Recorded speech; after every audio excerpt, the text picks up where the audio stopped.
Welcome to yet another episode of Brand Talkies, a Kadabiti show where we believe in uncovering the stories behind the brands you absolutely love. I'm your host, Tamanna Chanana, and today we have another special guest. And trust me, it's gonna be really special for all of you because it's a quick 2 minutes recipe, and I'm sure you must have guessed which brand I'm gonna talk about today. So let's talk about the person who's behind this brand. His name is Varun Sethuraman. He's an accomplished FMCG marketer leading the charge to change brand love for one of the India's most beloved food brands, Maggi Noodles. As Maggie's category marketing head, Varun oversees P&L, brand strategy, communication, innovation, and team leadership for the noodle giant's continued success. With over 12 years of experience at Nestle, Varun has managed brands across Maggi and some other beverages in the category and recognized for stirring communication and disruptive innovations and his passion for understanding consumers. Varun has led award-winning campaigns that drive brand love. When he's not strategizing on how to stay ahead in India's competitive food market, you'll find this sports enthusiast traveling the world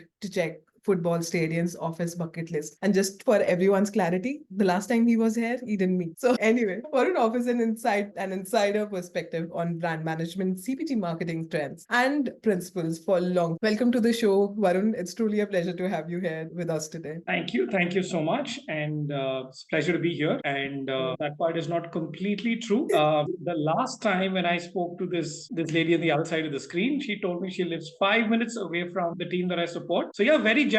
But thank you for having me here. But the next time you come, you know what is the place you have to go and visit the most before going step. That is the deal. So she finally got me to come on this podcast when she offered accommodation, which is 5 minutes from this. Yes, indeed. Okay, let's start by having you tell us a bit about yourself and your path in the world of marketing. Where did it all begin? Oh, where it all began? Very difficult to pinpoint a particular day or a day to this one, but yeah. So listen, I'm a typical South Indian and for those who know how South Indian parents are, they will say, please do well in studies. I did moderately okay. They will say, please, once you finish, go and join an engineering college. Promptly did that. After that, they say, please learn an instrument of music. Did not do that. And then they said, please go do your GMAT and go abroad and settle. I said, did my GMAT and figured out this shit is not for me. Okay. And at that point, I was like, okay, it's better off to do something here in this country. And all along, have generally been interested in marketing. And somewhere along the way, I think that interest became a passion. And yeah, voila, that's sort of where I found myself. Wow, that's interesting. But that doesn't only happen in South India, to be honest. It happens similarly in North India. Our parents are equal how this entire journey would have been for you. All right. Second question forecast. What was your aha moment in your marketing career when everything clicked and you realized you were onto something really big? Wow. I doubt if there is ever one moment. I think it's a series of many such moments that one will encounter. Yeah. So I'm going to try and attempt a couple. See, I mean, I've been fortunate and very grateful to work on a lot of different brands. But sometimes the power of brands, when you go and talk to consumers and they start sharing stories that are genuinely unbelievable when you sit across, that was one moment. So, for example, I still remember my first brand was in this category called recipe mixes and Buna Masala.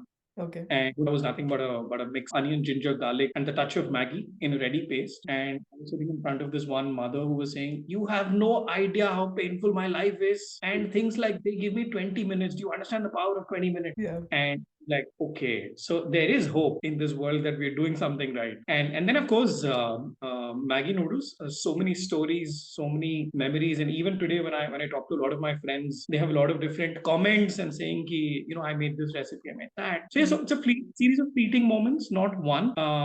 Yeah, maybe that's why 12, 13 years and counting, and it's still as exciting. Wow, that's so amazing to know that even though you have been there with one brand, you have actually catered, or now what should I call you, a master chef of Maggie now, that people really go to you and ask you that this is what I created. What do you think about it? No, that's a lot of other people, including my boss and a lot of my team. So I'm one of the many sous chefs. I totally understand that. All right. And for the most of you who already listen to this podcast, you know that we usually have a buzzer round after this. But unfortunately, today we will not have a buzzer since he's a master of 2 minutes recipes. So let's have a 2 minutes magic round with him. All right. To begin with, what's the spiciest Maggie innovation you have tasted that made your eyes water? Oh, very many.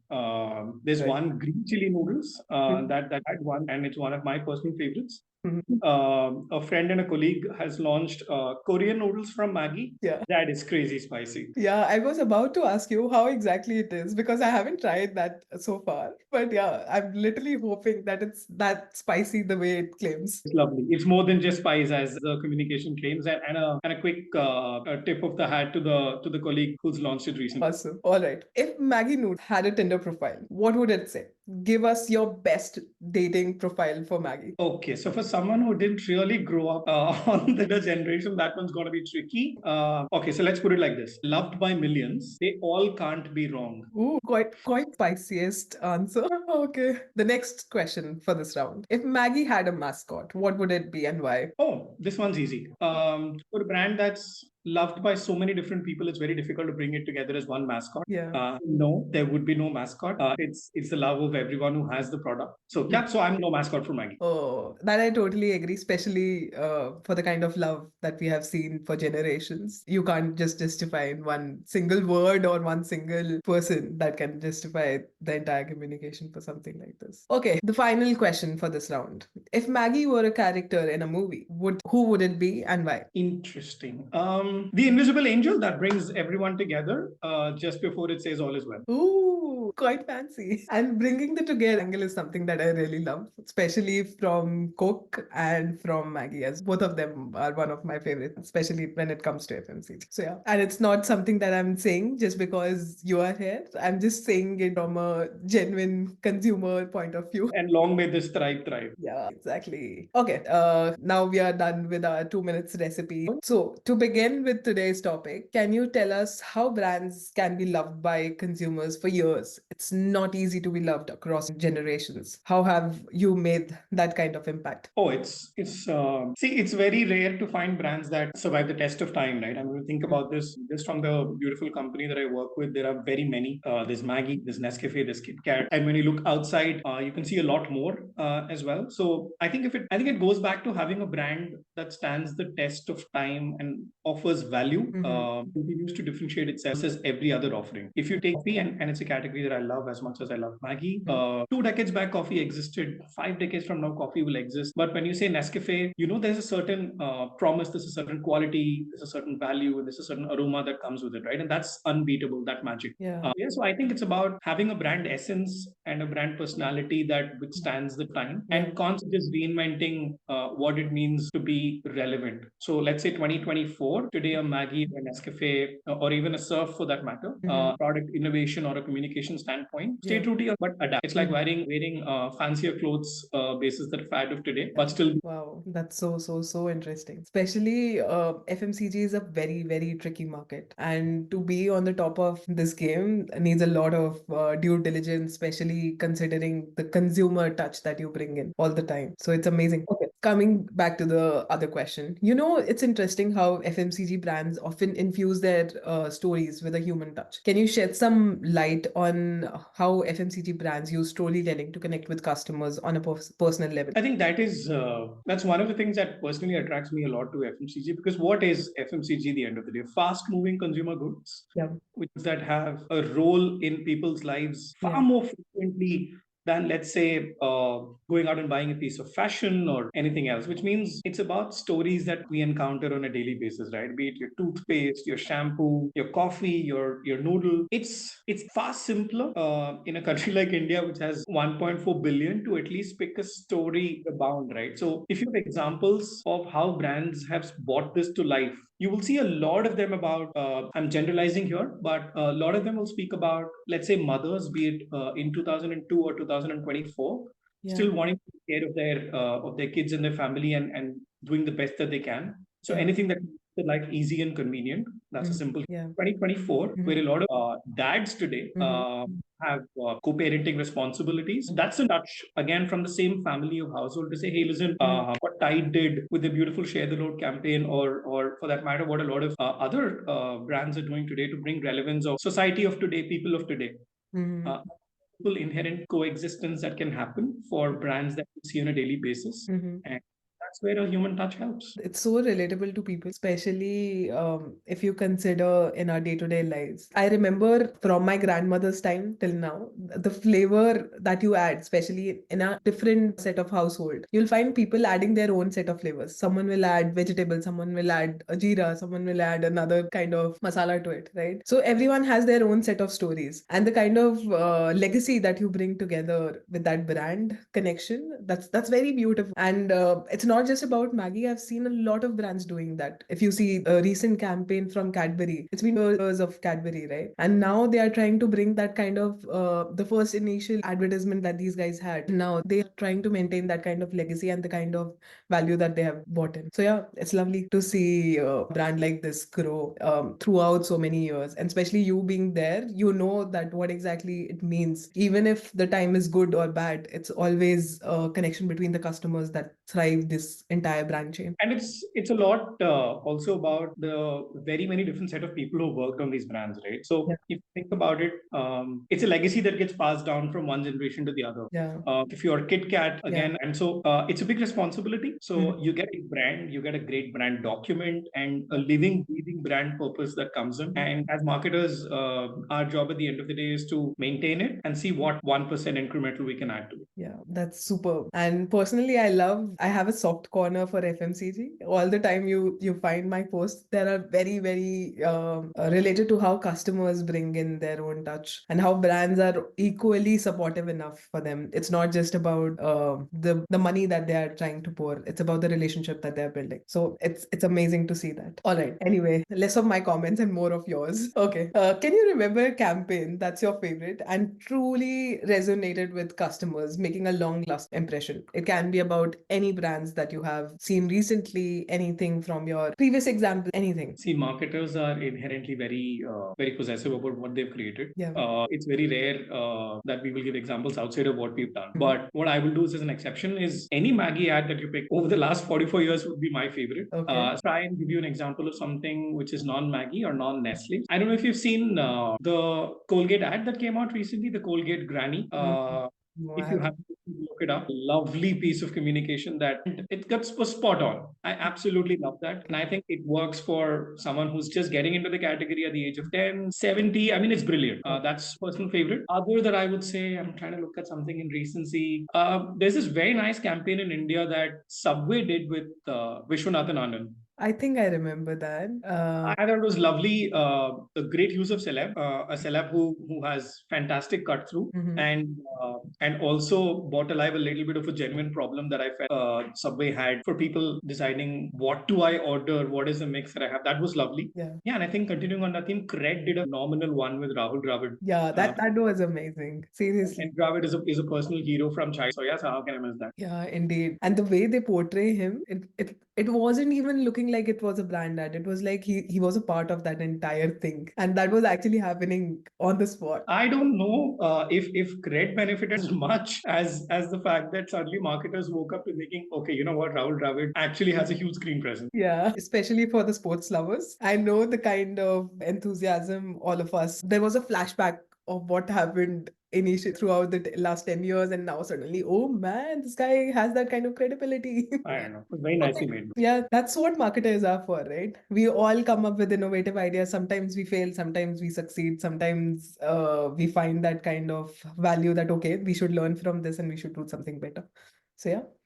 Although it is debatable if marketers end up doing only communication, which is a fancy side of life. But yeah, the Excel sheets and PowerPoint actually take up percent of our time. Yeah, I agree. That happens with me all the time. Half of the time when I realize that what's in my agenda, it's consumed in the calls. Third is was consumed in the work. And then, especially the Excel sheets and the presentation.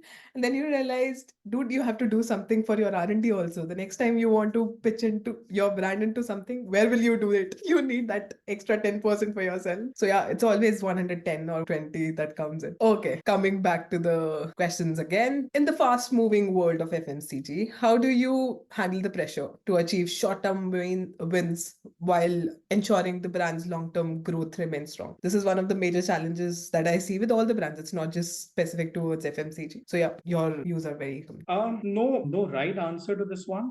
We can take a very diplomatic view of this one, but listen, short term stress and pressures are a reality. Way to escape your sales numbers not coming through, your year's numbers not coming through. Yeah. I think what I have picked up from the very many different bosses that I've worked with is invest in the future.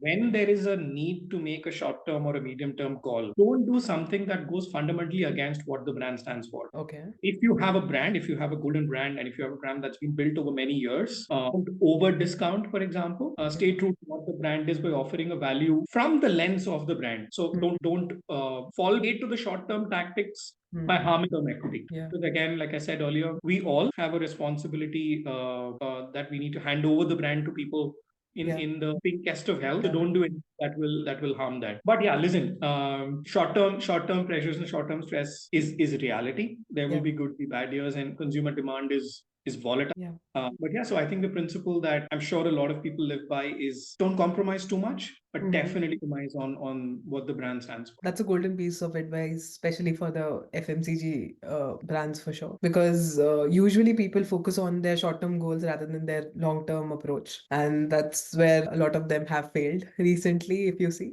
in the Indian market. But yeah, good to see that at least this is something that you guys still consider, that brand values are more than just the goals that you have in your KRAs or KPIs. Okay, looking ahead, what emerging technologies or trends do you believe will have the most significant impact on innovation and long-term growth in FMCG industry? This is something that I'm talking from an industry point of view, because I do understand that with the fast-moving pace, we need to go ahead with the technology and the innovation aspect as well. So I'd like to know your thoughts on that. I mean, innovation is fundamental to any business, a large brand, small brand. The more we innovate, the better we are. See, in terms of the role that innovation has in technology, I'll split the two. Let's just take innovation and say, listen, every brand, every company will keep innovating. Less than 5% of innovation succeeds. So you try to keep trying until you hit that 5%. So that will happen.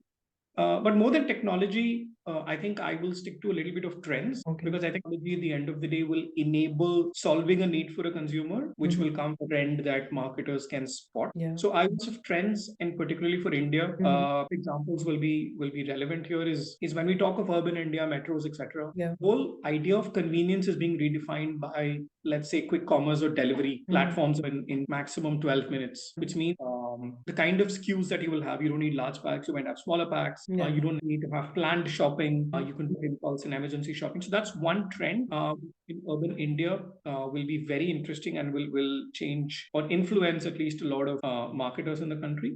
Second, I believe rural India as a giant is just waking up. Brand building that happened in the Indian market, let's say 2 decades back, it's ripe for play in rural and today. And given the amount of data and technology available and accessible at such low rates, I think growth for India country and FMCG as a category is going to be powered from rural India. So that's one trend: data and from an easy delivery. I will say trends to watch out. Wow, great. I think that's important, and especially considering the consumer approach, it's important that go ahead and follow that entire trend cycle that's happening. And I totally agree that not all the brands need that kind of innovation, but yeah, some of them needs to wake up and open their eyes and see what exactly is happening, and we should also move as we go ahead. All right, thank you, Varun, for giving us an insider view into revitalizing iconic brands in India's dynamic FMCG landscape. Your stories about leading through spearheading disruptive innovations were truly enlightening. Before we go, what's one key lesson you share with young marketers looking to thrive in the FMCG landscape? What is one? Just be passionate about the work that you do, and that itself in a lot of goodwill at the end. Just be passionate about what you do. Wow, that's nice, and especially for marketers, it's all about passion, right? That drive us throughout our lives and throughout our career journeys. So yeah, definitely. Thank you so much. And that's a fantastic advice. Listeners, I hope you have been inspired by Varun's strategic mindset and relentless consumer focus that fuels long-term brand growth. The future is bright, brands that balance core equity with evolution. Thank you again, Varun. Stay tuned tuned for more captivating brand conversations on the BD show as we explore the changing world of consumer products and marketing. And remember, you can catch the BD show on your favorite audio platform, whether Spotify, Apple Podcasts, Google Podcast, or Amazon Music. We are also on YouTube, so be sure to subscribe. Until next time, embrace creativity, innovation, and cutting edge of technology. The future beholds to those who shape it. From all of us at Brand Talkies, stay inspired. Sayonara.